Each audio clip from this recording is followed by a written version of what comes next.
Hello, and welcome to Strategikon's newest webinar on unlocking excellence, innovative strategies for vendor onboarding and qualification. My name is Karen Wills. I'm going to be your moderator at this particular webinar. Kind of the faceless voice that you'll hear popping in every once in a while. But before we start, I wanted to just do a couple of housekeeping things. If you have any questions, please enter them into the question tab on your control panel. And I also wanted to let you know that we have a couple of more upcoming webinars. One is on May 22nd. It's a cross-industry panel on mastering clinical vendor evaluation. There's going to be a great panel of experts. We're going to have Brenda Medina from Kiran, Kara Titus of Dragonfly Therapeutics, Rob Aitchison of 4C Life Sciences, and Scott Sawicki, formerly of ADC Therapeutics. And this will be all hosted and moderated by our CEO, Anka Kopescu. So it looks like it's good. That will be a really good session to listen to. So don't miss that one when it's coming up again on May 22nd, and you should be getting an invitation for it in the next week or so. And then in June, we're going to actually host another great webinar and discussion. This time it's going to be focused on clinical trial planning and budgeting.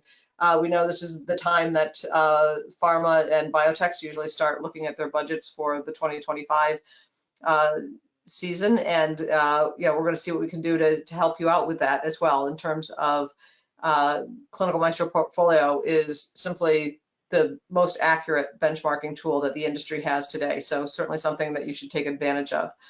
And then if you don't know, we have a new blog series. So you should check it out under the Strategikon webpage. And for your convenience, we've actually uploaded some of them into the handout section of this webinar called Reinventing Vendor Onboarding, and also Mastering Your Vendor Database and Why Generic Solutions Are Unfit. So with that, let me introduce our presenters. First, we have Anka Kopescu, who is the CEO of Strategikon and certainly the driving force behind the company's revolutionary Clinical Maestro platform. With over 15 years of experience in clinical research industry, Anka's expertise in clinical outsourcing and analytics is exceptional. As head of clinical outsourcing and analytics at BioMarin Pharmaceuticals, she managed the company's global outsourcing, vendor management, and clinical analytics functions. Her passion for efficiency and innovation led her to relentlessly pursue improvements. And yes, Andre and I can attest to the relentless part of it. In clinical study planning, outsourcing, and financial management. When she couldn't find a technology solution that met her standards, she decided to build a better one, which is now the game-changing Clinical Maestro platform. And joining her will be Andre Antonescu, who's our head of product development. In addition to his expertise in product design and UX, Andre has played a crucial role in the development of our Clinical Maestro applications. His passion for customer-led product development has been a driving force between the Clinical Maestro platform. And I just want to emphasize that customer-led product development, which is something key to the success of our solutions. He's committed to understanding the needs and pain points of the industry and works tirelessly to deliver a product that's not only cutting edge, but highly effective in streamlining the clinical study financial process. And again, his commitment to customer-led product development has enabled us to stay ahead of the curve in an industry that's constantly evolving. So with this expertise on hand, please don't hesitate to ask any questions. This is your opportunity through the question feature in the webinar panel. I'll be monitoring this throughout the webinar and getting the questions to our presenters as we go. With that said, let me hand it over to Anka and we can dive in. Thank you so much, Karen. Welcome, everyone. I'm going to start with a brief overview of the agenda. We'll talk a little bit about the concepts around clinical vendor, and actually not only clinical vendor, pharmaceutical industry vendor, let's be broader, onboarding and qualification. And then we will go through a demo of our upcoming 4.2 release. The demo is going to have 3 parts. We are going to look at how a user can set up dynamic onboarding and qualification workflow. We will apply those workflows to a hypothetical vendor and show you how the entire RFI process can be managed. Without further, and then of course wrap up and Q&A.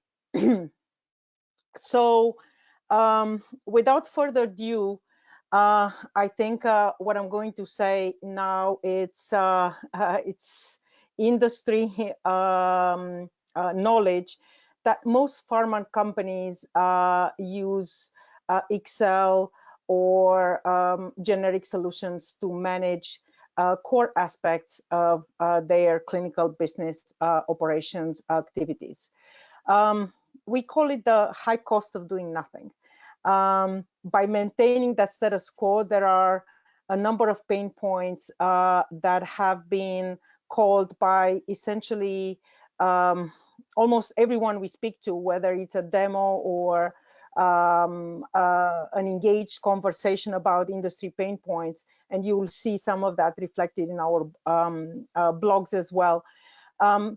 By maintaining the status quo, really there are multiple issues related to oversight challenges, particularly around the CROs, because their bids are complex and they require a multidimensional due diligence approach.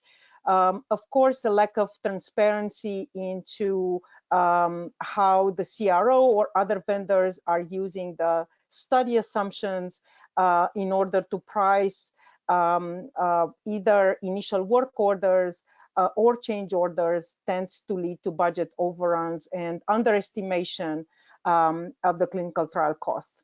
Of course, all the back and forth between sponsors and their service providers and the intense negotiations that follow, whether it's during an initial work order or change order, leads to costly startup delays. Then, of course, Excel, it's beautiful, it's flexible, everyone uses it, but it's not structured. That makes it quite difficult to analyze historical data. And overall, and we've been seeing more and more recently, outsourcing departments are deprived of resources. And there is a general challenge in recruiting qualified employees for outsourcing in clinical operations functions. And working in a manual fashion leads to unscalable infrastructure. Doing more with less, it's often not only a frustrating experience, but it leads to further delays or neglected due diligence. There are many root causes for this. Primarily the fact that we operate in an industry that has achieved standardization in many areas, but not so much in clinical business operations. And there's always been a systemic lack of investment in fit for purpose, modern technology that's easy to use and scalable, that can give those superpowers to outsourcing managers. So I want to ask a question, and I know you can answer because you are all muted. We are not in we are in a live event, but one-sided from a conversation perspective. And the question is, can the pharma industry afford the status quo? And I'm going to show you some numbers. They come from a collection of resources. The first one is a big number. It's 20 billion. And this is an estimate of how much the RFP management costs the industry. There are, as you know, more than 10,000 combined service providers and sponsors that send RFPs to an average 7 service providers per study. It doesn't have to be competitive. It could be reusing their preferred service providers. And the combined cost from the point of view of preparing an RFP, responding to it, and going through the due diligence is estimated at over 400,000. If you look further, another big number, $10 billion, and $10 billion relates to onboarding and qualification. It seems like a big number, but it isn't. the industry is embarking annually on more than 200,000 RFI exercises, whether are onboarding new vendors or requalifying or reassessing existing vendors, and the cost of answering questions or looking back at questions answers in the past, it's by low estimate at least 50,000 between sponsors and CROs. Another big number, $5 billion. So what could that be? This is again a big number, but we think it's an underestimate of the cost of governance meetings, and that relates not only to the number of meetings that occur in the industry between sponsors and CROs, between the CROs and third-party service providers that they may be managing, the cost of producing the decks, of sitting in the meetings and producing the KPIs that are discussed in the meeting. It's easily another $5 billion. And $200 billion, again, thinking it's big number, but an underestimate, it's the overall cost of inspection readiness combined with the cost of non-compliance to oversight regulations. So again, you can answer the question, can we afford it? Our conclusion is that we can't. And we must do something as an industry to change these numbers, lower them, and again, add superpowers to the work of so many that are engaged in the outsourcing and vendor onboarding processes.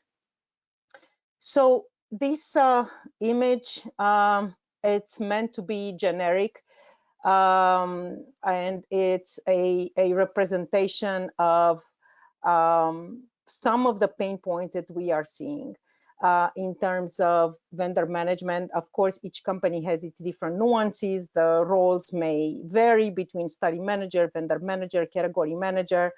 Bottom line, if you follow the swim lanes, when it comes to vendor management, there are lots of frustrations which are highlighted in red.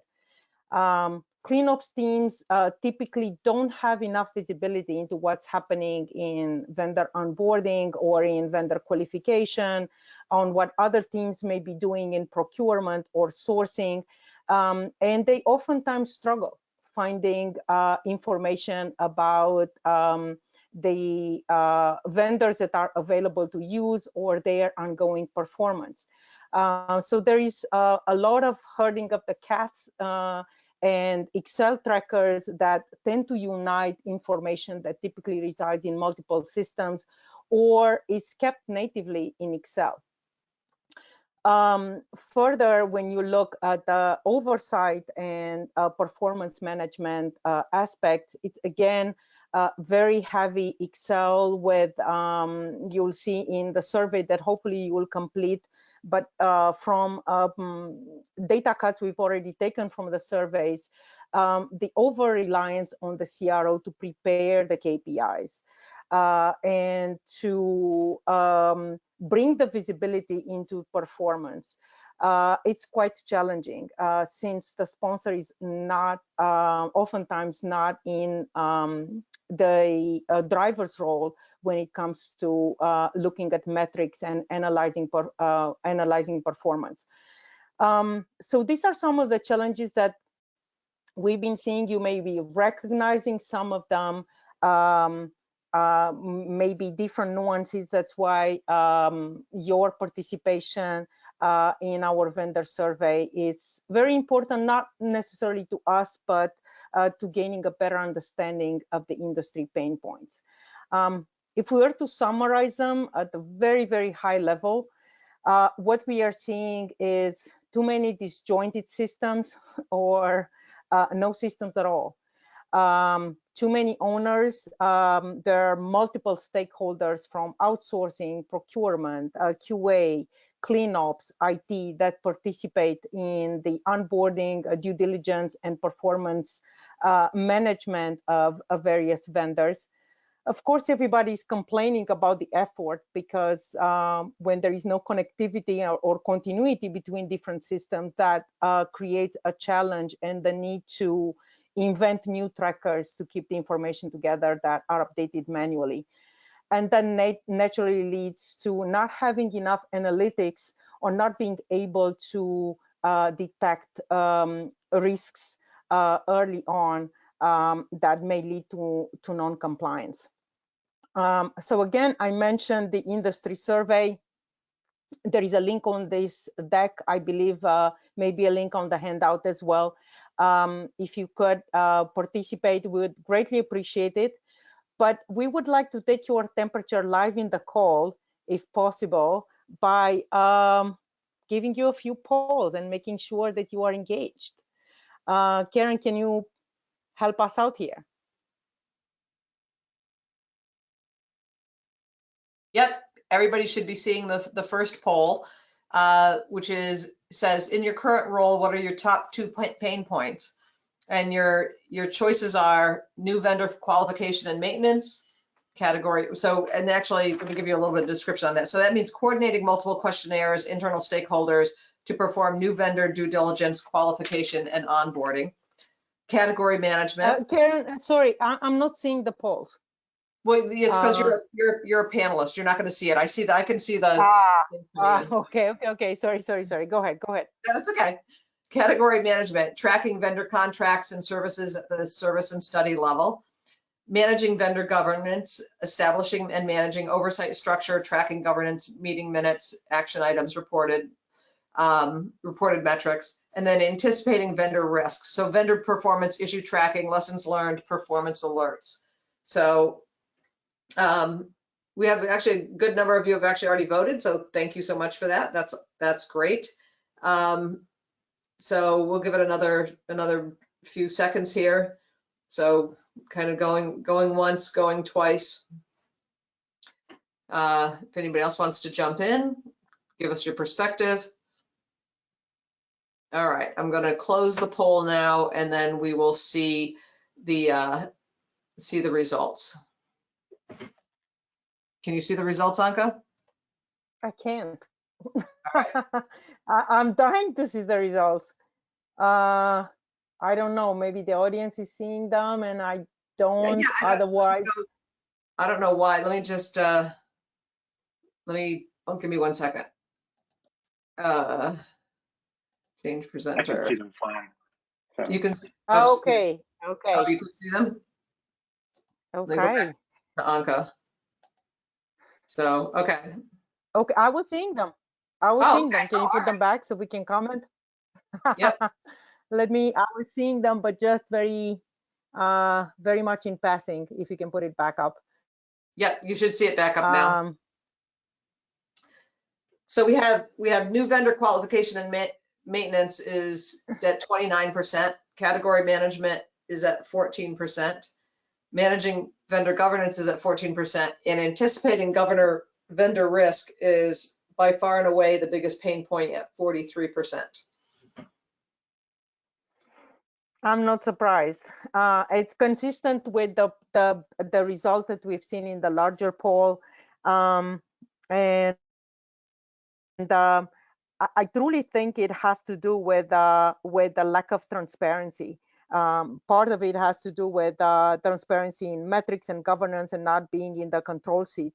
Oftentimes, I don't want to bash anyone, but sometimes the CROs are tweaking the metrics from meeting to meeting a little bit. It happened to me several times to uncover inconsistencies.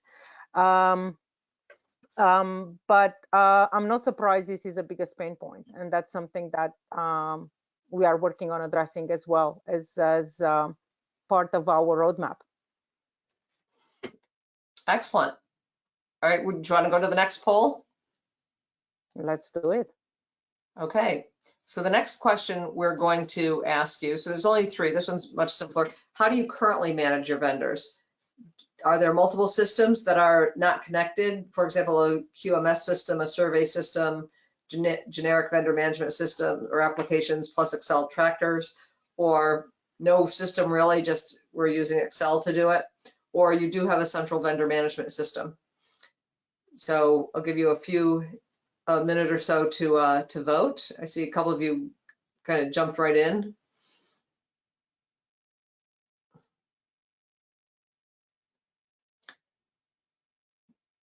I'll give you another minute or so.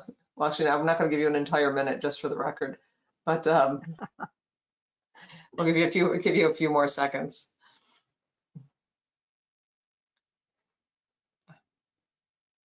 All right, so we will, seeing as you guys all kind of jumped in very quickly, we'll just give it about 10 more seconds if you haven't voted. All right, and we will close the poll now, and I will share the results, Anka. Are you seeing the results now? I don't, but that's okay. You're going to read them out loud to the screen. All right. So by far and away, the top answer was multiple systems not connected at 43%. And then the next two are tie with no system, mostly Excel trackers, which is 29%, and central vendor management system at 29%. So again, very consistent to the major polls of these questions are asked in the big survey that we prepared. I think maybe I've seen a greater percentage on the multi-systems, but not surprised at all. I think this is very much reflective of the state of the industry. excellent. All right, well then we're going to jump to our last poll, which is going to, so now that you've told us what system you're using, the question is how satisfied are you with your current vendor management infrastructure, both process and systems? So you get to kind of rank it, and very dissatisfied, and we're somewhat dissatisfied, very so just somewhere along the spectrum here.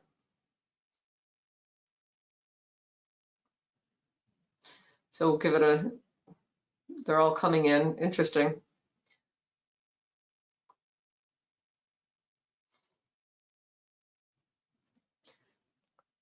All right, come on. I know a couple of you have not yet voted yet, because I can see how many have voted. Can't see who voted, but I can see how many have voted. So I'll give you another little bit of time to get it up there.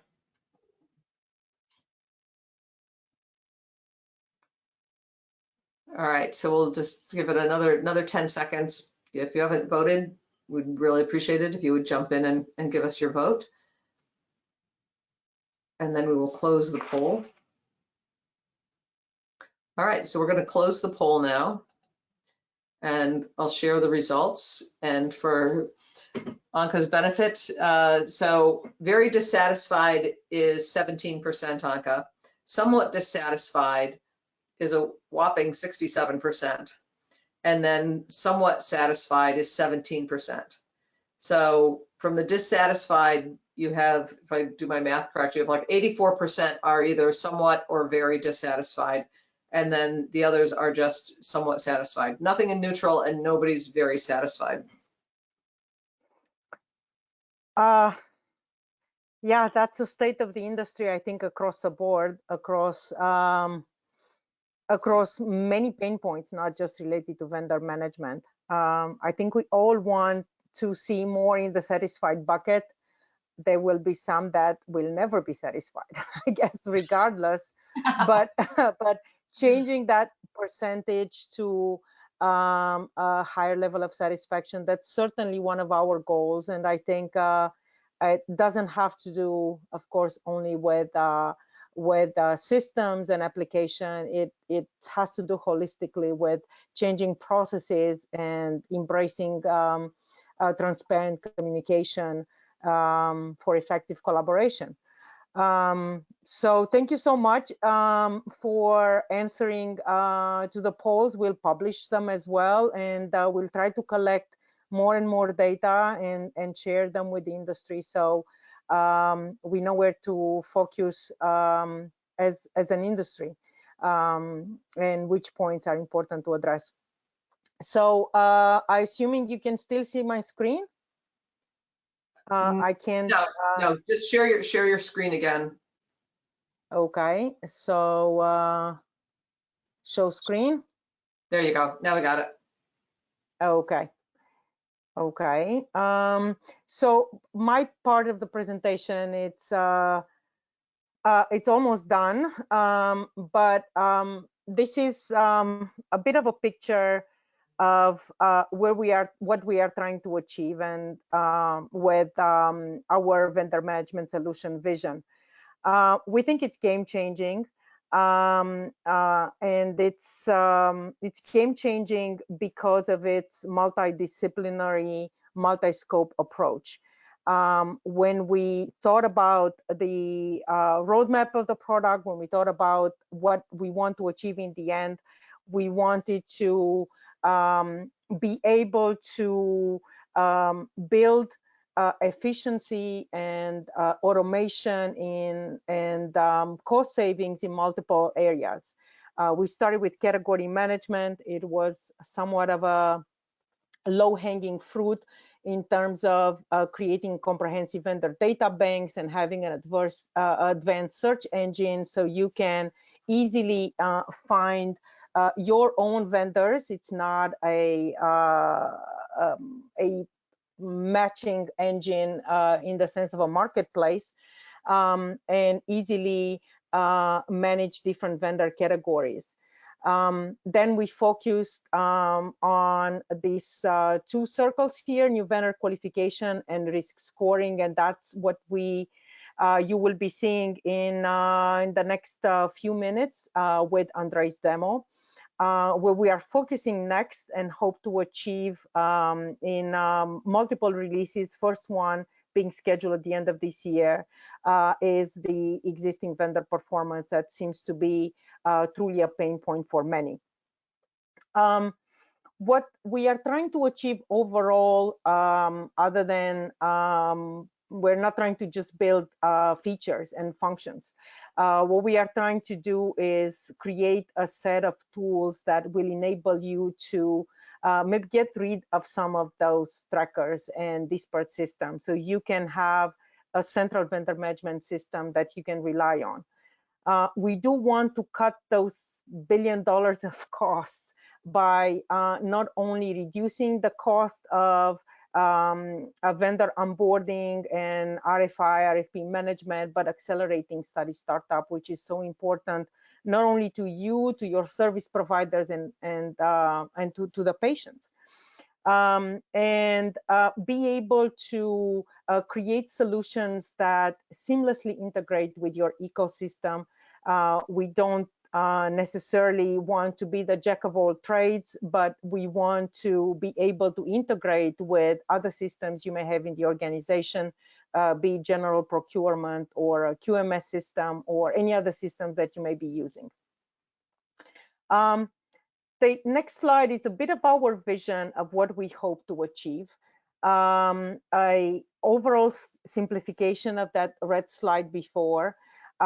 We want to be able to put vision in the middle as a driver for category strategy, for capability assessment, for vendor qualification, for KPI tracking, and vendor governance.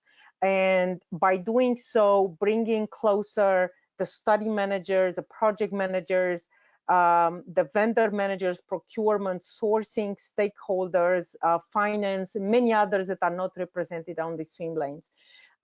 So they can interact more fluidly and get more job satisfaction, which is also important. Ultimately, the advantages of a vendor management system are multiple. We are hoping to drive more visibility, to enhance communication, to bring automation, to give you flexibility in how you configure the system, to give you the tools to achieve greater compliance and collaboration, ownership, which is such an important aspect of the governance and performance excellence area, and efficiency above all, which ultimately leads to cost savings. So with this, my part of the presentation is done. We would like to now switch gears and give you a sneak peek into what we have built and what's coming in the next release. So Andrei, back to you now.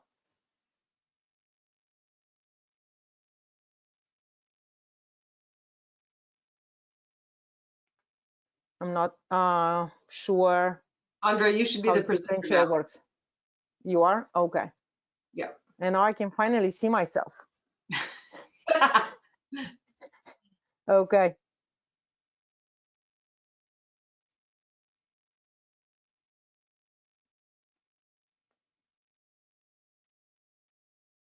Sorry, my computer. Yeah, sorry, my computer froze just at the right time. So I hope that the screen can be viewed right now. Yes, it was only a few seconds.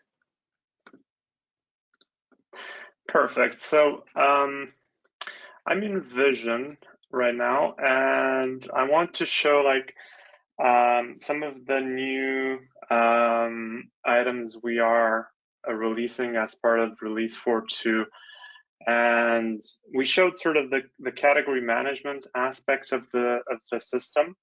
But I want to focus more around new vendor evaluation and the workflows that comprise that, how you keep everyone in the organization on the same page, how you can sort of access up-to-date vendor information for new vendors. So with that in mind, let's create a new vendor, and let's just call them webinar, and let's say they are a service provider, which is prospective because we're just adding them to the system. Let's presume the audit is not required, and let's say they're a tier 4 vendor. So I'm going to save this. I will not stay too long on this, but I will highlight sort of the redesigned profile page in release 4.2, where you can at a glance view the main information about the vendor, including the ability right now to assign a vendor manager from the sponsor team. So let's add Leonor here, but for the moment, I'm going to leave the rest blank.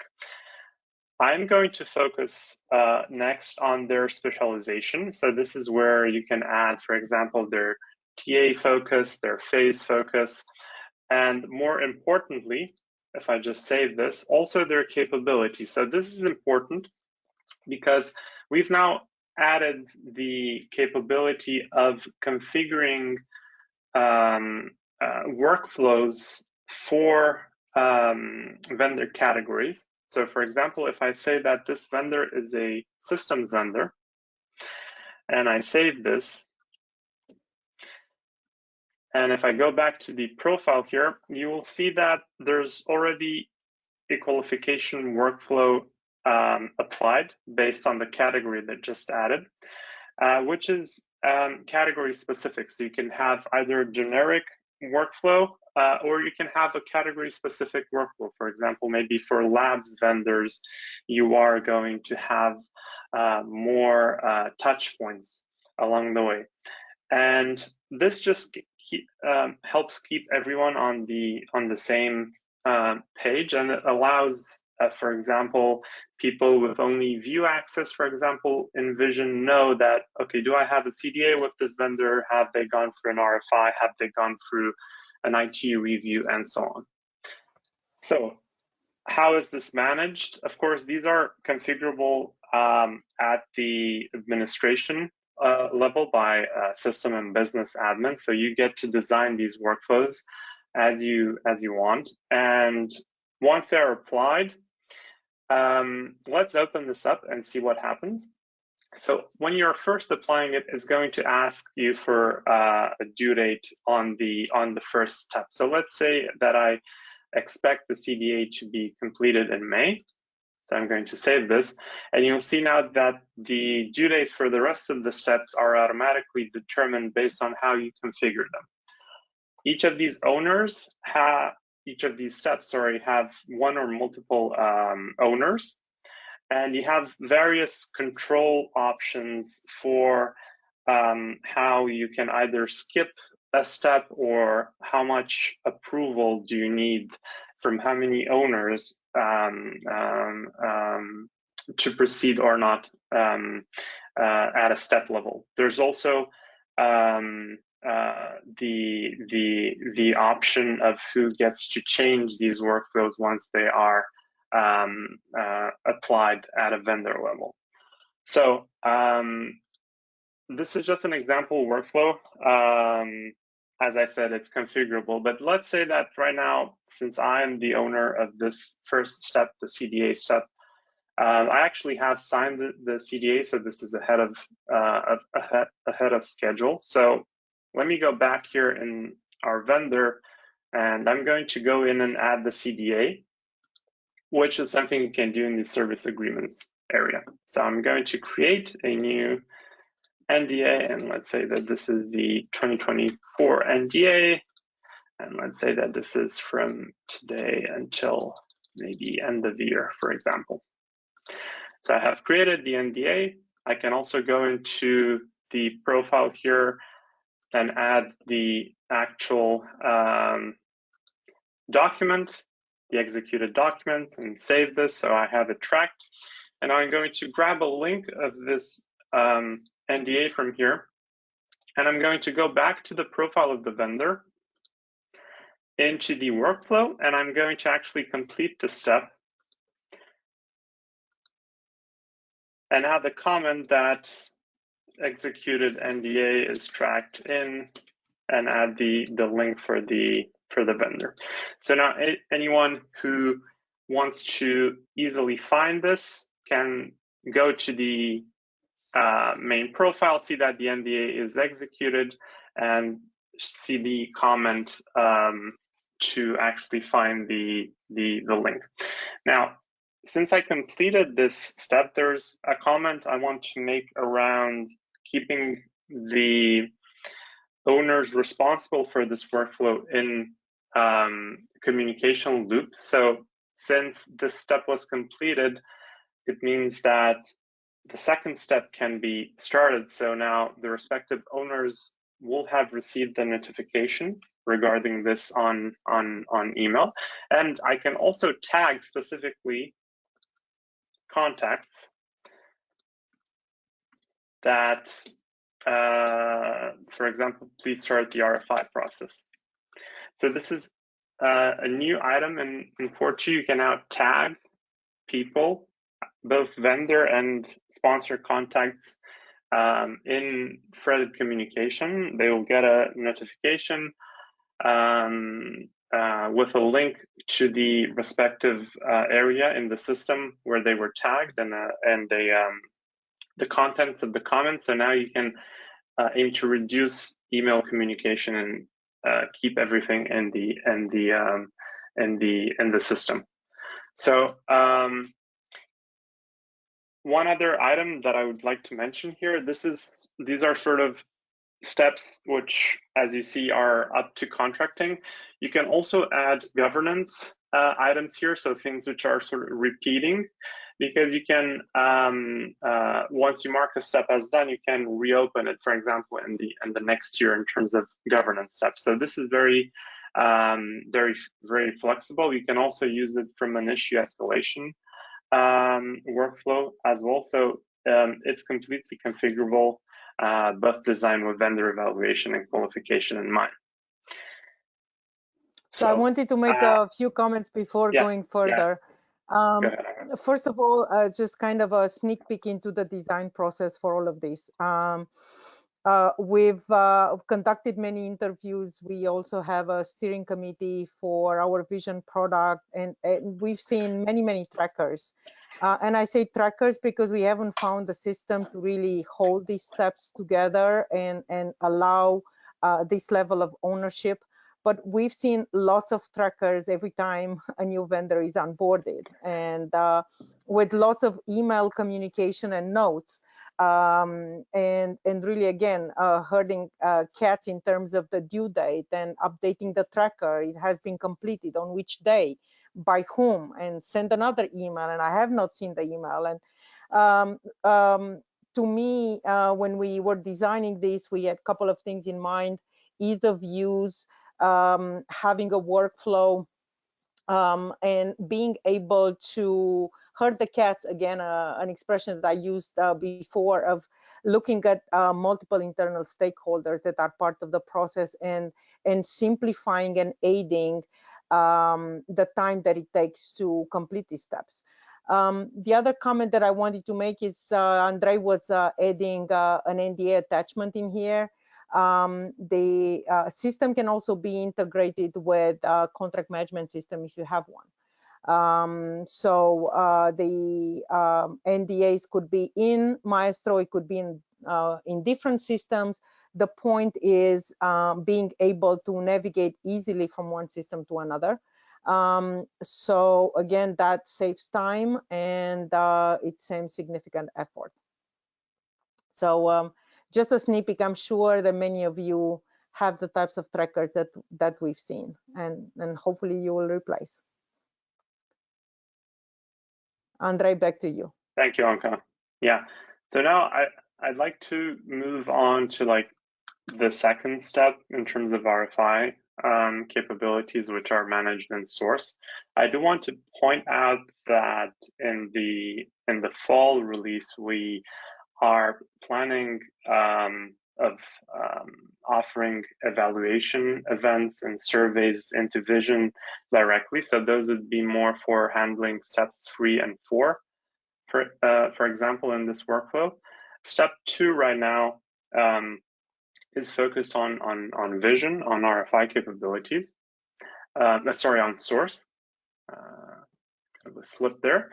So let's go to source, and since we don't have too much time, I'm going to search for a systems RFI and show how that is structured and what are the capabilities in those that regard. So I'm going to open the RFI. You will see here on the overview section, again, an area where the sponsor can manage who is involved in terms of notifications with regards to a sourcing event. You can define, of course, the timelines for the RFI. What services are you doing the RFI for? So you can give more context to the vendor. And of course, we come to the questions. We have a data bank of questions that you can choose to select from, but you can also upload your own questions on top of that. And here you just select what questions you want the vendor to answer to. There's a similar thinking with requests. So these are usually file requests or attachments that you request from the vendor. For example, key staff resume or audit certificates or SOPs. We also need to score RFI, so that's where the criteria come in play. This is a weighted scoring across reviewers. And here again, we have a base set of criteria that you can select from, but you can customize this, add on top, and so on. So once you send this out to multiple vendors in Vision, you will get responses, and there's of course a notification flow informing you that you have received responses and so on. And you'll be able to view responses under an RFI. You will benefit from the sourcing engine capabilities in the sense that you can request revisions and rebids, you can score the proposals and so on. And you can also compare them. So that's sort of the cycle of steps I will show you through. So let's go into, let's see, the highest scoring proposal from here. And you can go to the questions section, and here you can expand and see what the vendor responded. You can also filter for what was unanswered and maybe ask for some clarifications on those and request a separate revision of the proposal. And you see the comments section on the right here. Here is where you can check the comments from the vendor or add any comments yourself. You can also use this for internal review as well. So Andrei, just to be clear here, so you demoed an instance in which you may be doing, let's say, preferred vendor selection.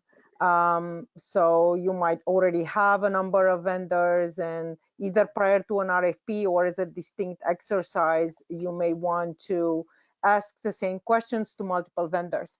But can you use this during the onboarding process by sending to, say, a single vendor? Sure. So you can use it both ways. And I think the source model is the source RFI model is best used for when you have an initial, let's say, testing the waters type RFI that you send out to multiple vendors at the same time. Then what we've usually seen in terms of workflow is that the, let's say, pool of vendors gets narrowed down until you basically end up with one or two that you engage in more, let's say, advanced due diligence type surveys or questionnaires. So that's part of what we are going to offer and vision in the fall release. But typically, this is the workflow we've seen. And are you limited to the number of RFIs you can send to a vendor? So say maybe IT has one and QA has one and sourcing has one. And well, we've been through that. Privacy questionnaires and so on and so forth. So you can send as many as you want as part, either to multiple or to a single vendor. Exactly. Yeah. Okay. So one other thing that I would show is the scoring. This is done by a single reviewer right now, but you could have multiple reviewers come in and add their scoring here. You also have a section for reviewer comments where you can discuss internally on the scoring. And you also have an aggregation of all the communication. So for example, here's where you'll also see the attachments on the requests that you asked, and you can access the files from here. So one other item that I'd like to show is that we have two vendors involved here in this RFI. One vendor with a revision requested for their proposal. You can compare all three of them. So you just select the proposals and then hit compare. This will compare around the questions selected. So you can either select a specific question and get a response from side by side, or you can just list everything in the same page. And this is also exportable to PDF for additional review. Of course, you can also compare the scoring across the vendors, so you can make a better informed decision. So, Andre, can you speak a little bit about some of the future enhancements we are working on in terms of scoring or the question management? Just to give a further sneak peek, we'll host another webinar, but I'm excited about that, but we can give some sneak peek. So bottom line is that we are redesigning our question engine to support multiple types of questions. The questions we have right now are mostly can be viewed as like text answers in terms of qualitative questions, but we are working on a new question engine which will support multiple types of questions, including for example, drop-down selections or multiple single choice questions, kind of the typical questions you would expect to see in a survey software. And we will apply this in two phases. First phase would be in Vision as part of those evaluation event workflow. So you would be able to do what you said, Anka, a QA or an IT questionnaire with like a vendor which has passed the initial RFI screening. You'd be able to do that directly in Vision. And in terms of scoring, that will also bring, let's say, multifaceted scoring, because an evaluation event, as you said, might have multiple surveys underneath. So we would have the possibility of aggregating the score at the event level, and also scoring will be done question by question. Whereas in source currently for RFPs, we have it at the criteria level. So it's just, I view them as different cases, different workflows. Again, the RFIs that I showed in source are most useful for like initial screening. And then what we're building in Vision that I was talking about in the fall release will focus more on, let's say, more advanced surveys when you get into IT, QA discussions, and so on.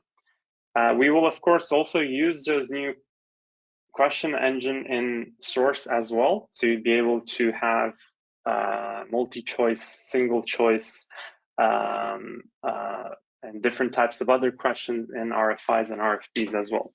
So yeah, really excited about this, and we'll definitely showcase this in a future webinar. Okay. Anything else you want to show us today, or should we open for questions?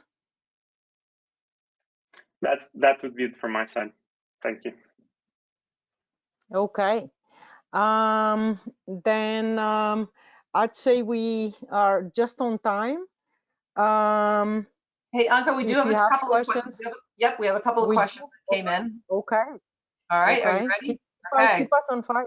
Yeah. All right, yes. Well, all right, so you and Andre can argue over who's going to answer it. But so the first question is, what is the difference between your solution and other qualification tools, for example, QMS systems? Okay. Many differences. So I'll take the first part of the answer, and then Andre will jump in. We are not a quality management system.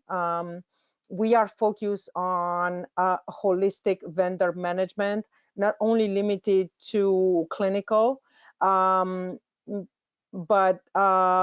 targeting pharmaceutical industry, and with the ability to extend in other areas that includes manufacturing, for example, early R&D, post-marketing, and other vendor categories. So it's not limited only to clinical, and it's not limited only to quality aspects. We actually see Vision as an integral component of a pharma company's portfolio of solutions. We are exploring partnerships in terms of integration with QMS systems. We are also not targeting the QA department per se. In certain organization, we can be the single source of truth if the company is small enough and may not need or want multiple systems. But for larger organization, we see ourselves as working side by side with QMS systems. For example, one of the screens, we didn't go there yet, but it's called audits. We can capture, for example, high-level audit information that may be coming from a QMS system, or the status of CAPA, or you can keep that information in Maestro per se. But that's really not the intent. The intent is to bring all the data points from different systems into one central place for the purpose of managing overall vendor health and performance. So I don't know, Andre, you've been looking at different systems. I don't know if you have a different angle on how we differ, or what our objectives are. You summarized it well, and this especially comes into play, for example, when we're thinking about issue tracking or even evaluation per se. I think we have more a governance focus and try and focus this on vendor management versus quality side. We don't want to replace quality systems, but we can interface the information hosted in quality systems. Okay. Okay. More questions? One more question, and then I'll set you guys loose. There are new solutions in the market that allow purchasing pre-qualified vendor data. How do you differentiate, or what is the advantage of using your approach? Oh, I can only think of one system, but maybe there are many. It's a matter of flexibility and both depth of data and addressing multiple use cases. So again, we are not limited to clinical, and we are not prescribing in terms of how a company looks at qualification. There are many instances in which you may want to purchase data related to vendor qualification. That's a good thing. But we know of many companies that we interviewed that will never trust anything but their own questionnaire and their own system and their own SOP. Ultimately, I think the choice is what should be leading a decision to use one system or another. And I would argue that such systems should work in sync, again, for the purpose of providing choice. You may want in certain categories, maybe on a lower tier of risk to use pre-qualified vendors, but maybe in certain areas you don't want to do that, or you want to go through a category refresher specific to you. So the one solution that I'm thinking about, it's a solution that we would like to integrate with, and I know this is it's mutual because they are complementary. I don't know the entire landscape. We haven't found too many such solutions, but to me is being able to come up with solutions, and I'm calling them solutions, not software applications, that address freedom of choice and specific use cases, which can be addressed by multiple choices. Ultimately, once you go through a qualification event, in Clinical Maestro, you can replicate it, you can repeat it with the same vendor, we can apply to a different vendor. So you can easily create your own qualification database, and you can use the standards over and over again. So it's a matter of choice in terms of the approach.